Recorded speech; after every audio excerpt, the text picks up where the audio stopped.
কিন্তু এই আমেরিকার যেটা স্বভাব, পেছন থেকে চোরের মতন আঘাত করে, এবারও তাই করছে। বাংলাদেশের উগ্র মৌলবাদী সাম্প্রদায়িকতাকে উস্কে দিয়েছে, মানে ওই দেশের জামাত শিবির আর কি। তারা তো দীর্ঘদিন ধরে ভারত বিরোধী প্রচার করছিলই, তবে খেলাটা খুব একটা ভালো জমছিল না। তাই জমিয়ে দেওয়ার জন্য ওই দেশের এক সাম্প্রদায়িক ছাত্রনেতা, জঙ্গিদের সমর্থক ওসমান হাদি, তাকে নিজেরাই গুলি করে মেরেছে, এমনটাই অনেকেই জানাচ্ছেন।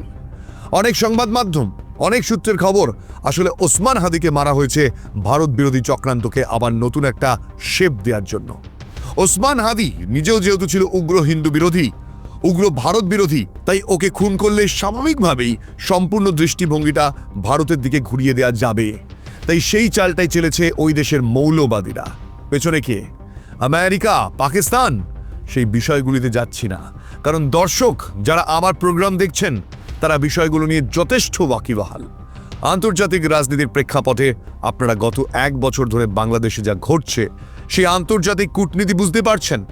তাই আপনারা স্বাভাবিকভাবেই অনুমান করতে পারবেন এর পেছনে আমেরিকার একটা হাত থাকলেও থাকতে পারে। না হলে হঠাৎ করে ভারত বিরোধী, হিন্দু বিরোধী জঙ্গিদের সমর্থক ওসমান হাদিকে কেন বেছে নেওয়া হলো?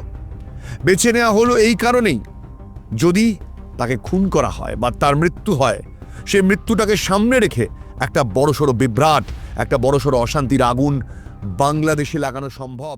আপনি যদি সম্পূর্ণ ভিডিওটি দেখতে চান তাহলে ইউটিউবে গিয়ে I am Bose channel search করে সাবস্ক্রাইব করে নিন।